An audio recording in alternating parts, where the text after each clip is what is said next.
All right, so just the introduction. As you know, my name is Nirja, and today I was here to talk about data and analytics. You can contact me on Twitter or my email ID if you need anything. I'll switch it up a little bit, and I'll start with the chatbot that Philip said he wanted to see, right? So before I step to that,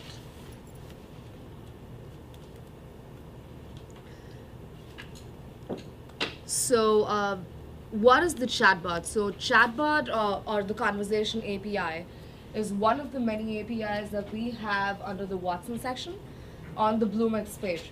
So Bluemix is a platform as a service. So it's basically this one space where you write a lot of programs. We give you a runtime for you to write it on. Along with the runtimes, it's a lot like all the APIs in the marketplace that we offer, right? So you have the Watson APIs, then you have the Internet of Things APIs, you switch over, you have the network APIs, the DevOps APIs, the application services, integration, a whole bunch of APIs for you to start and play around with. And apart from that, we also have a few other things known as the boilerplates, right? So with the boilerplate, what you're doing is basically having people kickstart on this program, any of these applications, so you're not really starting from a ground negative, you're going more than a ground zero, something that you can always edit and remove extensible components on it. And it's running on Cloud Foundry. These are all the different runtimes that we have. So there's Liberty in Java, there's SDK for Node.js, there's the runtime for Swift, PHP, Python, all of these little things. And if you're concerned about the infrastructure, the whole thing rests on SoftLayer. That's IBM's infrastructure. And we're offering a whole lot of other things like bare metal servers for people who are interested in that. And a lot of other network components. There's blockchain connectivity, right? So I won't confuse you with all these little details. We'll start with the Conversation API. So this is a natural language classifier. So it does a lot of machine learning. So what you're doing in this case is creating a little tree structure and turning it into a chatbot. You're telling people that this is how they're going to start the conversation, and you're throwing on all these little cases where they can handle every single loophole on how to get in, how to get out, and how do you respond to it, right? And so I'm going to start off with this chatbot that I built to tell a knock-knock joke, right? It's going to be, I hope it works, super funny. So this is kind of how it looks. So it's broken down into a few components known as your intents, your entities, the whole dialogue flow, and how do you improve upon it. So I'll play around with the chatbot first, and once that's done, I'll show you how it was built, right? So here's a little sample. I'm going to start by saying, hey, right? So the computer's response is going to be knock knock. It's trying to tell you the joke. So I'm going to say, who's there? Right? And it responds and says opportunity. And I go ahead and ask opportunity who, and it says, don't be silly. Opportunity doesn't knock twice. That's a joke, right? So this is not exactly why this multi-million-dollar business was built, but what's such an example? So you could use it, let's say, for a flight attendant case, right? Or if you don't want to stand in the DMV, you want a bot responding to you. You go to banks, you want a bot to respond to you in that case. When you go to a lot of conferences, right, so people tend to have all these little questions on, what seminar session is going on right now? Which one can I attend? Or can you give me a seminar session that's focusing only on databases and analytics? So we have people building out a chatbot to essentially just facilitate that whole process. So there's no limit to where you can use a chatbot. I've been to a whole lot of hackathons where I've seen people build a chatbot to get data out of Internet of Things and answer questions to you based on that. Imagine you have a little microcontroller like a Raspberry Pi or an Intel Edison, which has a bunch of sensors attached to it. And let's say it's sitting, it's basically trying to water your plant. You are trying to water your plant and it's trying to measure whether or not your plant is well moisturized or hydrated, right? So you are sitting somewhere away at a distance. You can have the chatbot tell you, hey, what is the moisture level in the soil? Right? You don't really have to go about and pull out data and measure. You'll have the bot to do it for you. So that is an example of how you can integrate one API, which is conversation, along with this other API, which basically does Internet of Things, right? And the data that you get out of it, you can always analyze it. because data is essentially useless unless you're giving a lot of meaning to it, right? So those are little things that you can do with the Conversation API. If you guys want to build one, we'll build one of that too towards the end. So here's a little example of how that works. So it's been broken down into a decision tree, essentially. And this is how it looks. So you start the conversation, you tell the computer that a person is going to interact with you in the form of a greeting. And what counts as a greeting is something that you define towards the end. Then if it is a greeting, you have the computer respond to you and tell you it's a knock-knock joke, right? Next thing it tells you, after it asks you another question, let's say, or who's there, right? So your response is going to be in the form of the joke word opportunity. And then when you break it down, there are two ways you want to handle it. What if the person doesn't ask the right question on the floor, right? A knock-knock joke works exactly in a very specific way. You go knock-knock, the user's got to ask who's there. Whatever the computer is responding, the user has to ask something who, right? So there's a very good chance everyone's going to deviate from it. So let's see how that works, right? So I'm going to clear this button and say, hi, it says knock knock. I'm going to say who's there. It says opportunity, and I'm like, I need some water, right? It's not a continuation of the joke. And you also have a case that handles that, and it says, okay, that's not how you respond to a knock knock joke, right? So you can handle those cases also in a chatbot. So you can say that if the person responds the way he or she is supposed to, you respond to the joke. If it's something completely random, then you define a response for that too. Then you have other cases where you want the computer to throw you a randomized response. You don't want it to be straightforward. Now, my knock-knock joke was built exactly on that one-word opportunity, right? So what if I were to start another decision tree that builds a knock-knock joke on something else, let's say a broken pencil? So how do you have the computer to decide which of these two flows it should go to? So we also have a way to handle that, and that's called the advanced section, and that's where you go ahead and start giving in parameters for randomizing your output, right? So I think the Conversation API is pretty solid in my opinion. I've played around with it on a lot of extensive levels. There have been giant trees that's handling complete chatbot. So that is the Conversation API. And the next thing that we have, let's say sentiment analysis, right?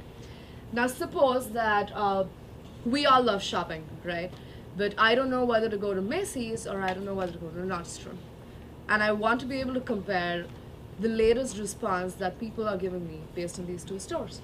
So this was an app that was again built on Bluemix. So I'm going to go to this page and say Macy's and Nordstrom's, right? And you do a Twitter search. So it's giving me 181 responses right now with a sentiment analysis of how people think about the two stores. So let me try to zoom in on that response. So anything that's green is basically positive, and if I scroll down, anything that's red is basically negative, right? So it's a super easy way to see how people are responding on Twitter, like as of this very second. You can see very clearly people are very unhappy about all of these stores. Obviously a Trump supporter.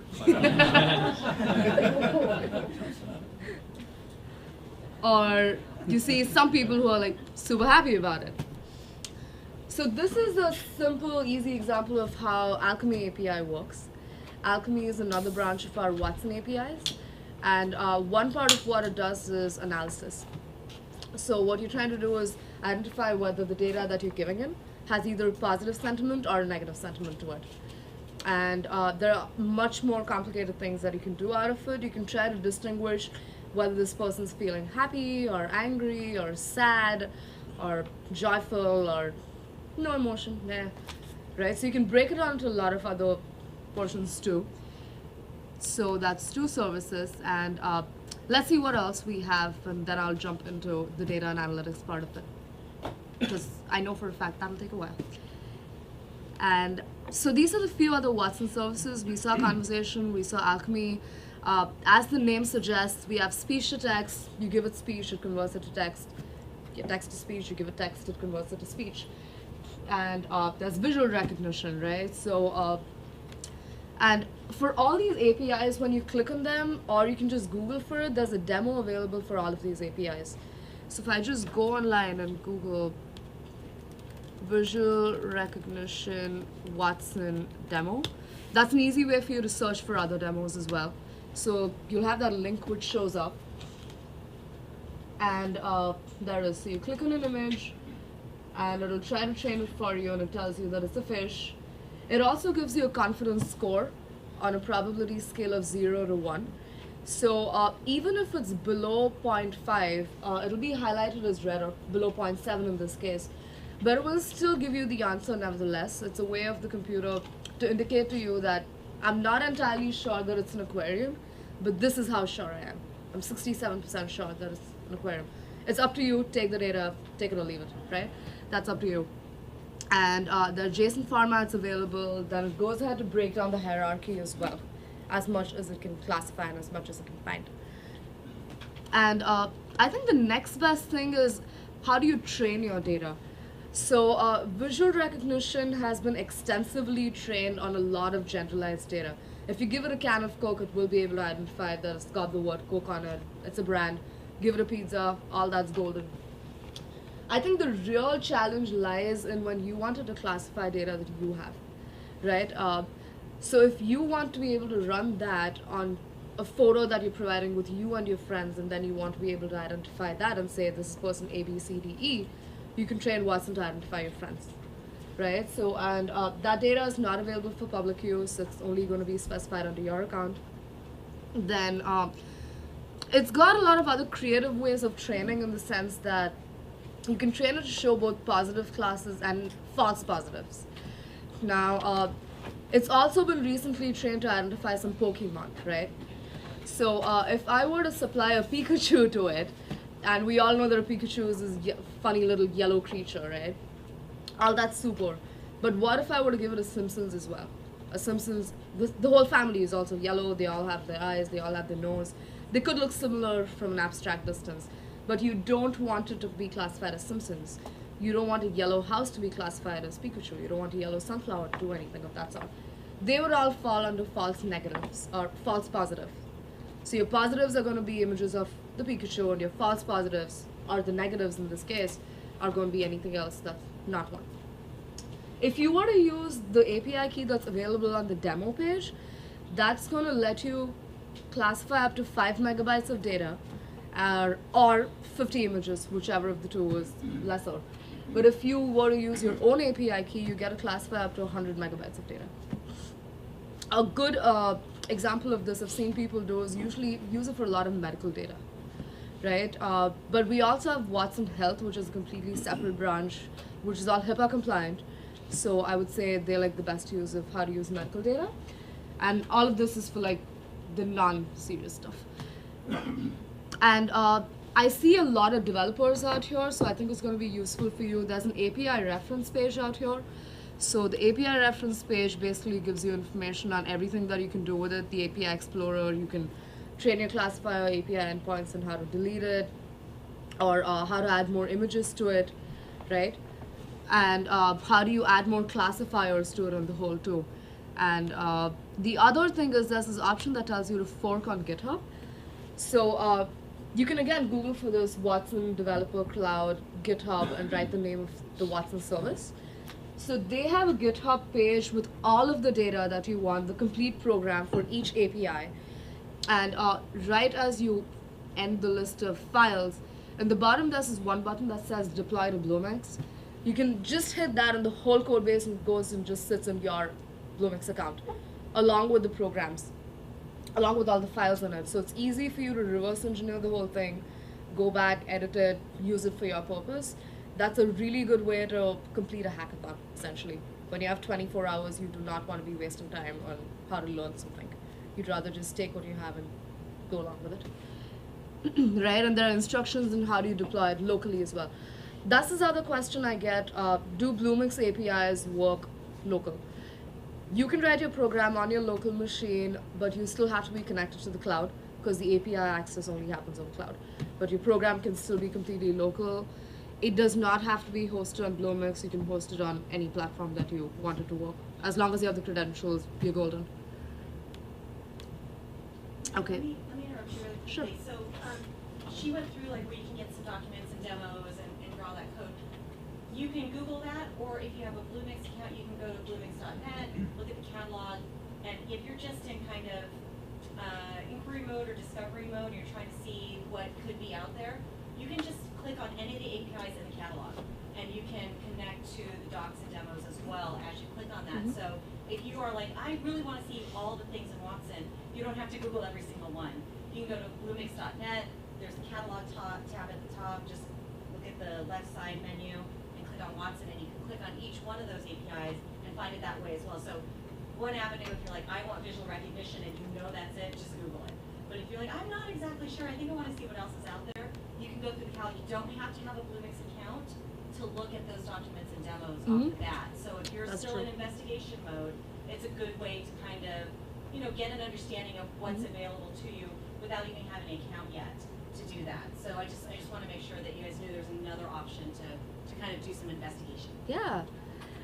The other thing, Watson is just 1/8 of what Bluemix has. Admittedly, it's the most popular, but there's so much more to it. So, which brings me to the next point, the whole point behind this talk, database and analytics, right? One of the first set of services that we have. So, we have over 30 different databases. SQL, NoSQL, object storage, anything for you to connect on. And not all of them are even IBM. That's the best part. Like, there's so many other databases and services which are available, which are created by other vendors, all fantastic. If you want to use it, we'll have it on that, right? As long as they have an endpoint and they're hosting it out here, you can use it. So if you go down to the bottom, you'll see a lot of them which are third party, and it starts in that order. You have IBM services on top, and then you have the third party services at the bottom. So if you can't see it in the back, I'll just zoom in, or just let me know, I'll just repeat it. So to start with, we have Apache Analytics. Then a lot of people are using Compose these days. Compose for Elasticsearch, Postgre, Elephant SQL, etcd, they're all available out here, including MongoDB, right? And Cloud and NoSQL DB is IBM's in-house now NoSQL database. And Apache Spark, again, fantastic for analytics. Then you scroll down, then you have Dashdb, right? So Dashdb is, again, IBM's version of SQL database. We also have SQL at the bottom, since it's alphabetically arranged. There's Dashdb. Dashdb is really good for R scripting analytics. Do you guys use any kind of programming languages for analytics, or are you looking to use just tools? There's Python, which is available, Scala, there's R scripting. We use R. Okay, so you use R programming. So Dashdb is really good for that. Yep. I had a question. I worked on IBM Cognos before. I just wanted to know what is the feasibility of connecting Cognos codes to I can find that out for you and let you know. I don't want to mislead you. I've not explored into how Cognos works. Yeah, because in the past what we did is since SAP, the execution time was much faster. Right. We switched over from Cognos to SAP initially, but that just helped us to lower down the runtime basically of the reports for the data to get refreshed. So I just wanted to know what is the the feasibility of just connecting Cognos to Watson. Send me an email and I'll get back to you on that. But I'll give you other information on the other forms of data that we have which you can connect to analytics, as far as I know now. So if that already answers your question, then great. If not, I'll just find out and let you know. So then we have geospatial analytics, right? So that's this database that you use for location coordinates. Then IBM Graph. I've seen a lot of good examples of how graph connectivity has been used. There was this other application I saw the other day where people tried to create the dictionary using graph, right? So you use synonyms for each word in different contexts. So each word that you click graphs out, spans out into a whole new different graph. Then insights for Twitter. I feel like businesses these days are heavily reliant on Twitter to find out how they're doing. So insights for Twitter is this really good API that we have where you get instant data on any hashtag that you want. So that's a really good way to find out how your data has been working. I have a question. Sure. So in this Twitter example, is the database already built, or do we have to build it ourselves and program it so that it knows to respond to certain hashtags? That would have to be your work. So in the sense that the database is something that you create based on your own specifications, but the API is capable enough to get data based on the hashtags. That's how the API has been built. So if you go to that tool, Insights for Twitter, and you go ahead and click on it and create the database, and then you want data with all these certain hashtags, and you mention that, it'll get that data and populate it into the database. But you're going to have to do some ground level work on that. But it's been made super easy. The data that's available also can be used and imported into other APIs for further analysis as well. More often than not, Alchemy is a really good combination to be used with any kind of raw data like this, because you want to be able to run through like 500 different tweets and find out if the general sentiment has been positive or negative, let's say in the last 15 days, right? Or think about a situation where you have this super long article which would normally take you like 10 minutes to read. You do not have the time or the mental space to do that. You can just use Alchemy API, supply the URL to it, and just find out if that document is essentially in favor of this person, the subject under conversation, or not in favor of. So I know some people have used this in the past to, for example, we just had the elections, and they were trying to, yes, sorry to break it to you. Where was I? I don't know. So to kind of predict, who is going to be president. And so obviously it doesn't make sense to reinvent this wheel. Is there a database or some sort of place where I could say, gee, I want to actually access that program that someone else has already built? For like, say, determining the presidential election. I'm not physically sure if we have something that is exactly to that limit, but then if I find out more, I'll let you know about it. Okay. I have a question to follow up on what Philip asked. In order to do that, would you have to know coding and know all the specific languages? How difficult, I guess, is my question. What would be the level To of use an API sophistication? on Bluemix? Right. Well, the API, not really, but then for you to do something with the data that the API churns out, you would have to be coding in most cases, yes. Because Yeah, API classes, I think. APIs usually give out data in the JSON format, and the real challenge is, you've gotten the data, then you need to do something with that data. So that's where you do need to code. There are a lot of other server-side languages. You have PHP, you have JavaScript, you have Node.js, which is backend JavaScript, right? So, and all the other languages whose runtime that you saw, you can do that. People generally use it along with Android programming, Swift programming, right? So they just want to do something with the data for which you need that. Otherwise, an API is usually just a URL. So if you were to like supply the right username and password in the authentication, it will give you that data anyways. That does not require any programming. But we do have this other tool which is called as Node-RED. I wouldn't say that you need zero programming for it. I feel like knowing programming aids you in building a really good flow, a building block. But Node-RED is a good way to mask away a lot of major programming. Like connectivities between two different APIs, you don't have to code for it, mostly. So I can bring up that Node-RED flow and actually show you if you want do something with that.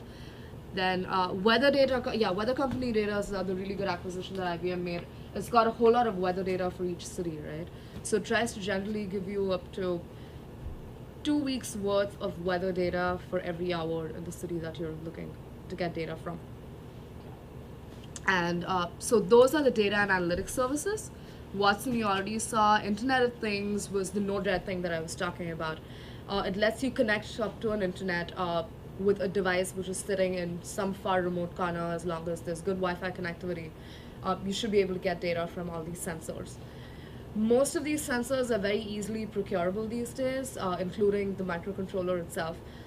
There's Raspberry Pi, there's the Intel Edison, the Arduino boards, and your sensor kits like SenseHat, there's Photon Plus, right? And then Grove has a whole bunch of sensor kits that, along with their base shield, which is super easy to impose on that microcontroller itself. And most of them are priced under like $75. And you usually get a good return on investment with it.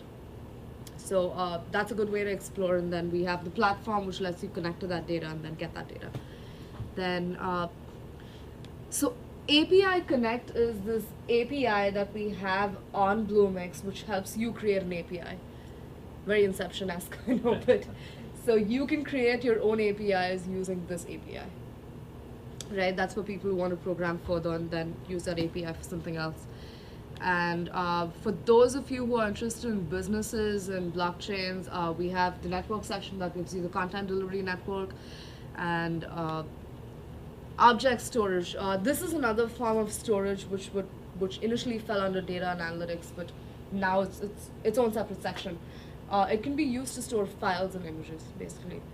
So structured and unstructured data is largely still just text, which you saw in the data and analytics section.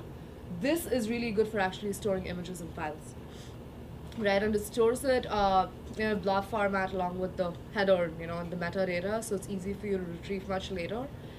And if you click on each of these services, their upper limit for the free tier and how do you go to a pay-go model, etc., is all available for you to take a look at. And then we have a lot of single sign-on services, which are security, then DevOps services with which you can enable your program, try to measure the CPU cycles, try to do a load testing on it before you actually launch it out to a public, right? So that would comprise of DevOps and a lot of monitoring and analytics. And there's blockchain, which would fall under integration services, or there's PubNob. Then we have SendGrid, which is used for sending emails. Then Twilio, which is used for getting data from an SMS, right? And all of these services can be interconnected in a really good way. For instance, that chatbot I was talking to you about, if you were to connect it up to Twilio service, you can do the chatbot via text message, right? So you can, I know that a lot of businesses are moving towards the text to answer questions as opposed to pick up a phone and dial up, right? So when we go to hotels these days, a lot of them say that text on this number if you want to know where the pool is, blah, blah, blah, blah. That whole thing is basically Twilio plus Conversation API, which you can build out. Or if you have an Internet of Things device, you can connect it up to Twilio to actually send you a text if there's an alert. You can connect it up to SendGrid if you wanted to send you an email. You can connect it up to the Twilio or the Twitter message if you want to be able to tweet out that data, right? And then we have a few other integration services. So this was to give you a little breakdown to what Bluemix has got. And I'll talk to you more about what the database and analytics part is right now. Do you guys want to breathe up for 2 seconds? If you want me to stop or just inhale all of that in and then I'll restart. Do you also have a video of, I know IBM's Watson, Chef Watson was Oh yeah, I'll pull that fun up. thing too. I went to the world of Watson. I'll pull up that video, and I had a chocolate whose recipe was recommended by Watson. It was basically lime, yogurt, and espresso. So Watson suggested those 3 ingredients to be used as a recipe, and the chocolatier is basically proportioned it, and man, it was good. So I'd like to say it's a pretty good recommendation.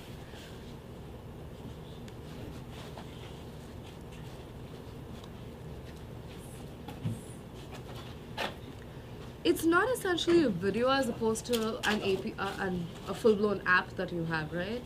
So you can really just Google for it and just say IBM Chef Watson, or let me look for a YouTube video of it.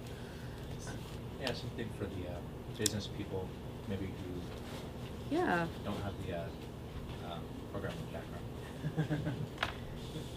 Is it voice enabled? Yeah, please eat the pizza, by the way. That means you. Chad, I don't see you eating this.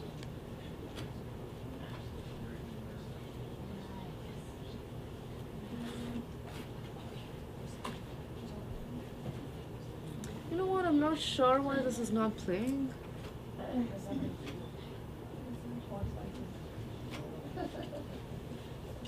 Let me pull this out and just see if that makes a difference. Maybe it's just not relaying something.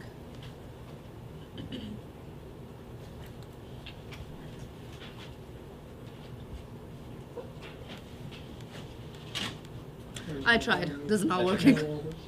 It's just a publicly available YouTube video. I don't know why it's still spinning. It's Okay. Maybe I have like way too many tabs open on my browser.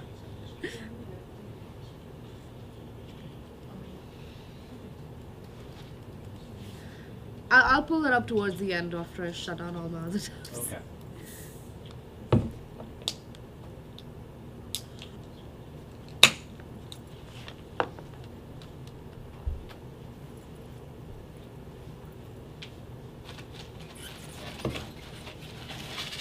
I'll start back in a couple of minutes if you guys want a break. Do you use these, Paul? Do you use these? Not yet. No. I'd like to find out what kind of programs maybe you guys are working with in terms of Watson, or maybe some programs that you might be using Watson. So have you got to I don't know. It seems like it's far away at this point. And it's, take my word for it. The days to make us all the weeks will go very fast. Yeah, we will be Good point. Take my word for it. I would keep it going. You don't lose your hours. Is that right? I would keep it going. Yeah. Sure. That's true. Yeah. Seriously. Yeah.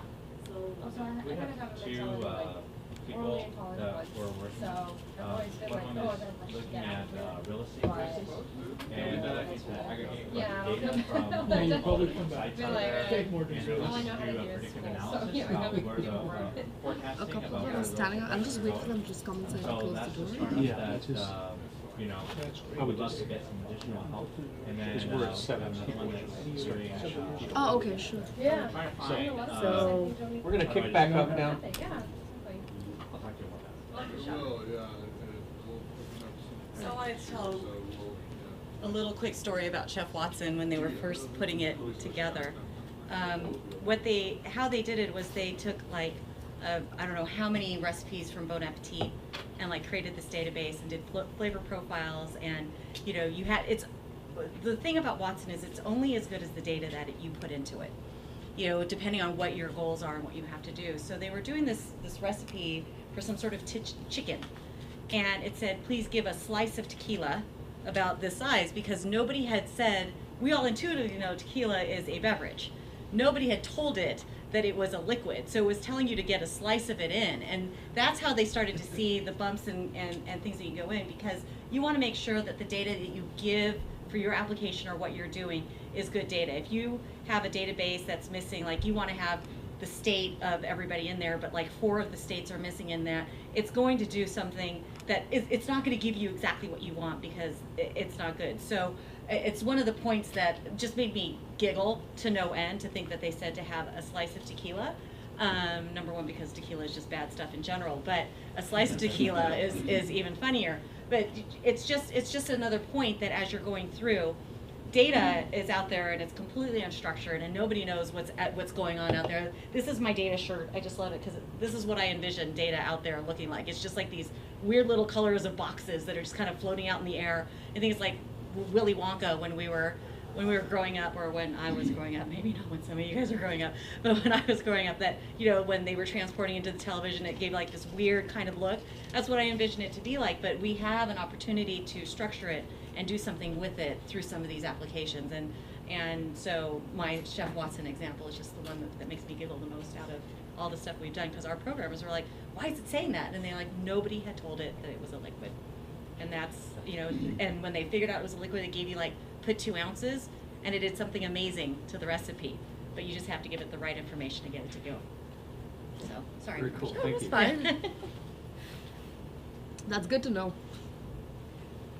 Okay, so circling back to data and analytics, right? So we have Apache Analytics, so you're going to wonder what it is. Again, it's just this tool for performing a lot of large-scale data analytics. So what is it made up of? So it uses Jupyter notebooks, uses object storage as one form of storage, and it uses the Spark, right? And simple scenarios where you can use it is basically how do you find out which city has got the highest precipitation? How's your population like in a city? How's the traffic control like in a city? If I were to give it all of my Twitter feed, can it do a real-time sentiment analysis? These are the scenarios where you'd want to use something like this. And to get started, like, just go to the Bluemix page and find our service and start it, right? So this is a good little slide which basically tells you what are the sources of data that it can take in. These are the different technologies that are being used, and what are the industries it works for, and these are the examples. So if you look at the data sources, right now I've put in 2 data sources, Cloud and SQL database. There are lots of other data sources that you can connect to it. It can also take CSV data, there's JSON data that you can connect to it, there's Dashdb data, right? That's again a simple SQL storage. And what it uses is Jupyter notebooks. Again, you have Scala, you have Python, you have Java, then you have R. And in terms of the industries where it's using, you can say automotive, banking, health, education, etc. Right? So these are some 3 examples. I'm gonna play like a quick little video clip on how it was done, so I'll just spare you all my talking. So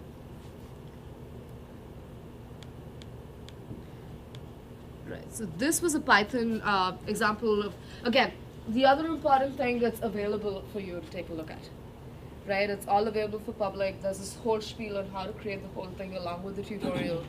So if the developers out here want to get started on that and would prefer that instead of figuring it out your own, just Google for it. It will be available. If not, just reach out to me. I'll let you know. So this is how it looks. So if the video doesn't play, can you see the little clip thing at the bottom? Maybe like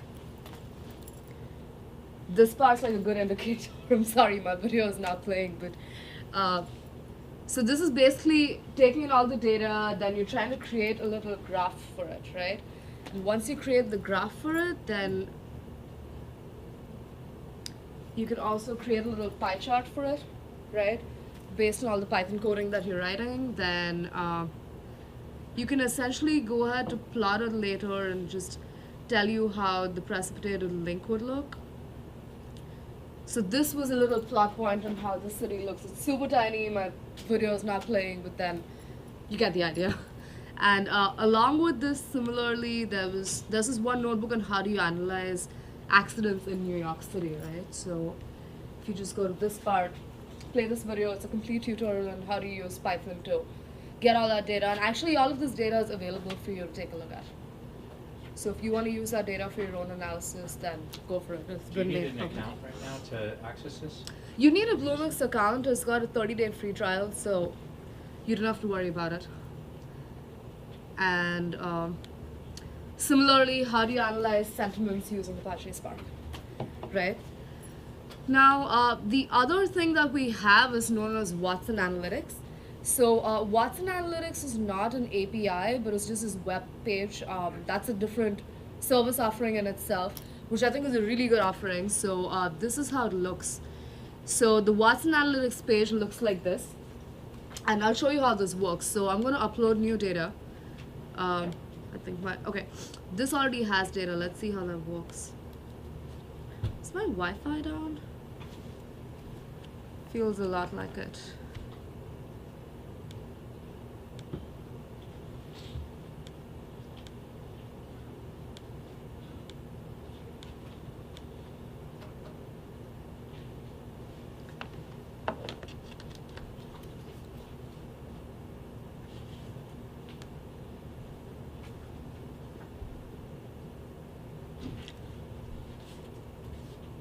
I had a feeling that would happen. Came with backup.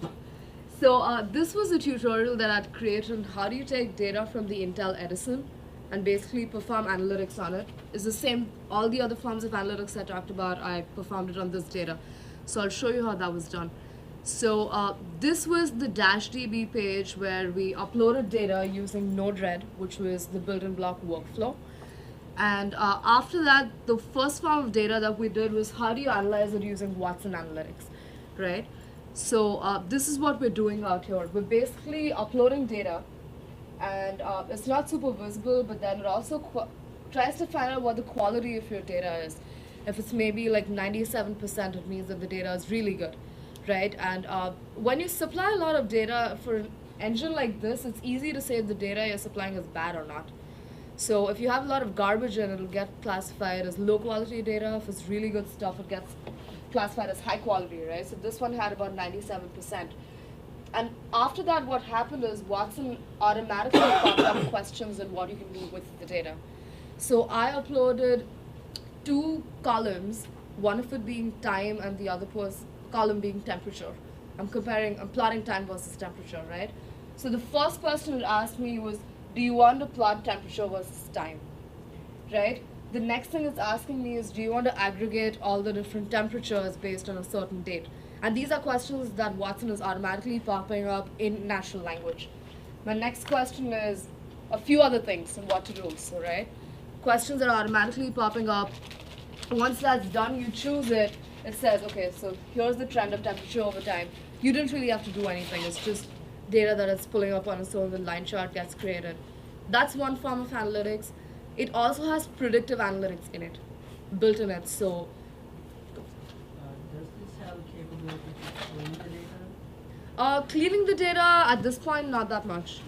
So that'll have to be a warehousing process, but it will be able to tell you that the data is about bad or the data is it good or is it not, right? And predictive analytics is a really good feature that it has on the website. My URL is not working on, so I would have showed it to you. But so that should be able to predict data based on all the data that you're already giving it, right? So like time versus temperature for 100 rows is hardly any data, but try giving it like about half a gig or 1 gig and it'll be able to predict patterns and how it's going to go ahead next. That's a separate section. The next thing was, how do you analyze data using Apache Spark? Oh, that's so much better.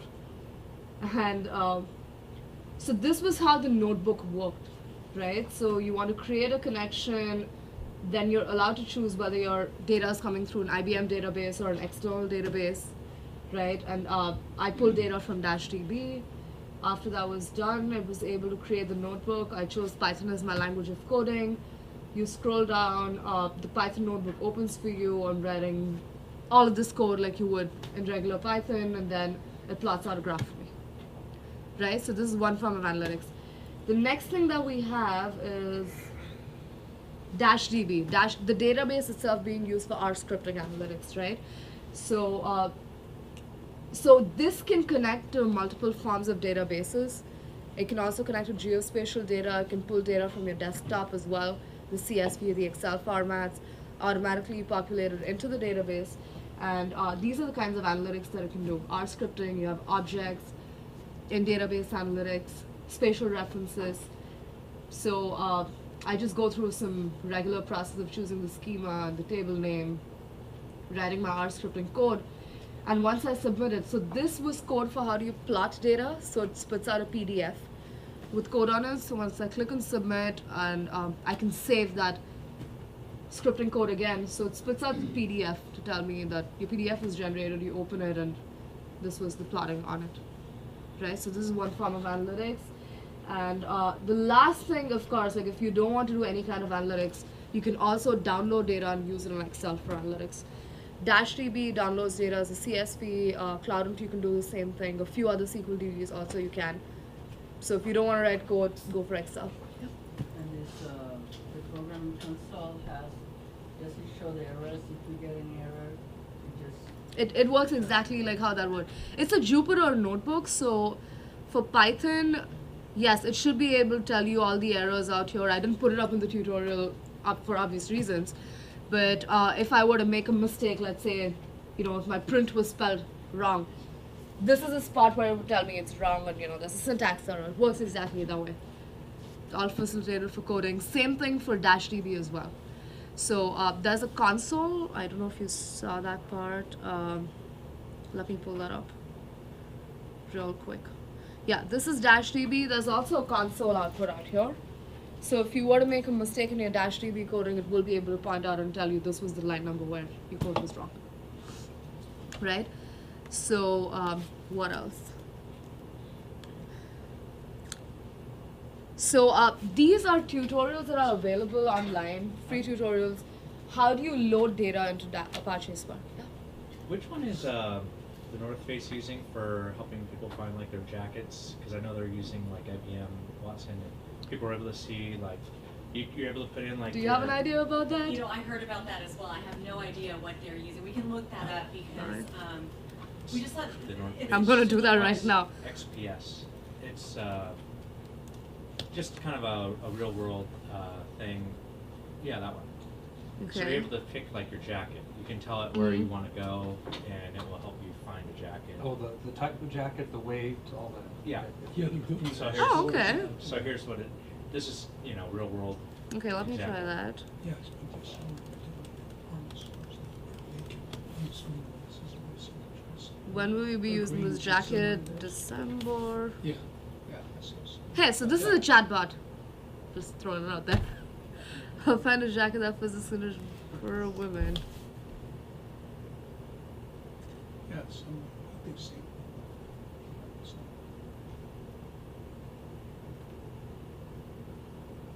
Oh, that's pretty sweet. I wish I'd known this earlier last year when I was buying one. Recently and you didn't have it. Same location in Boston too, so I knew what I was typing there. That one's cute. You should buy that one. Yep, will do for this year. So it's a chatbot. Yes. Okay. I wasn't sure if it was like a mix of Alchemy and some other things as well. or- It could be a mix of a lot of services. So if when you This one want, definitely has weather channel in it because it's going to give you The weather data. that, Yeah. that's in there. So it's got the weather channel API, and it's got probably Alchemy in there, just depending on the data that's been input.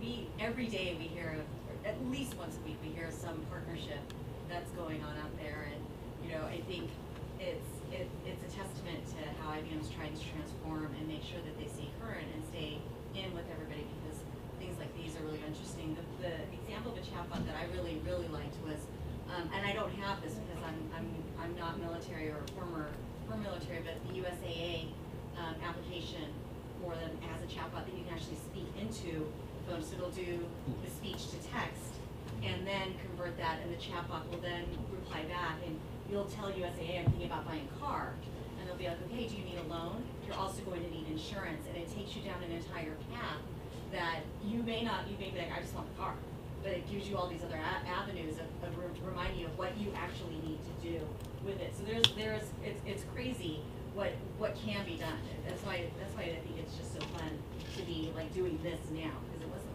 certainly like even just 2 or 3 years ago, some of these weren't even available.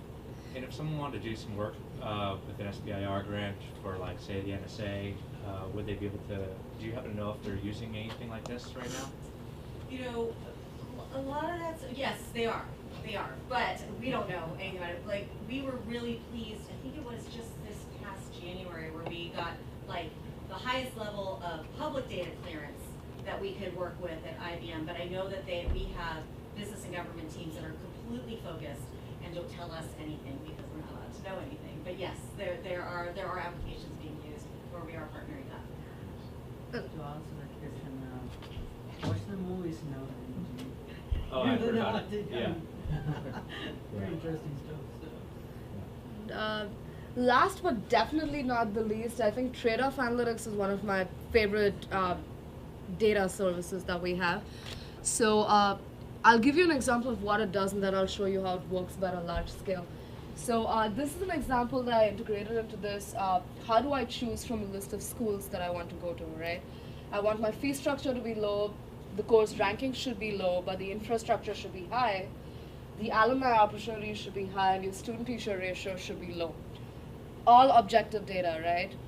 If you have 2 rows, it's easy for you to spot with the naked eye. But if you were to have 100 rows, that's when it starts getting really complicated. So if you were to feed in objective data to this service and click on Analyze Sample Data, so it's going to spit out a graph to you where it chooses the top few out of the many that you've supplied, and then it'll tell you, okay,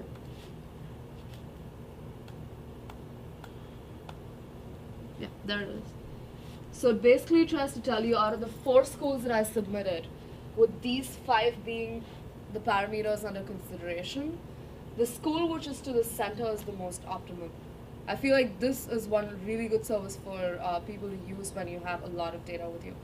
So it also goes ahead to tell you that out of these 5 categories, each school is basically divided into those 5 categories. and it's divided into like a pie slice. So if your pie slice is completely colored, it means that the category is completely satisfied. In the sense that in this case, green color just indicates that the infrastructure is really good. It's high. It says course ranking is also completely colored, so it means that's really good. And it also means the alumni opportunities are really good. And in this school, it means that the student-teacher ratio is really good. And for this school, these two parameters are not colored, so it's just really bad. So it also gives you data points on how to consider it and how to read it.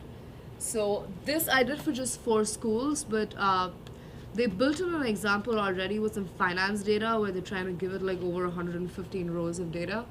You want to find out the best stock to invest in with these being your categories. You want your year-to-date to be high, your risk to be low, and blah, blah, blah, right? And then you analyze sample data, and out of the 115, it basically tells you the top 16 options in that order, and the ones that are to the center are the ones that are the best. And if you hover over it and click on it, it'll tell you what the name of the stock is with other data in it. So that's pretty much it for me.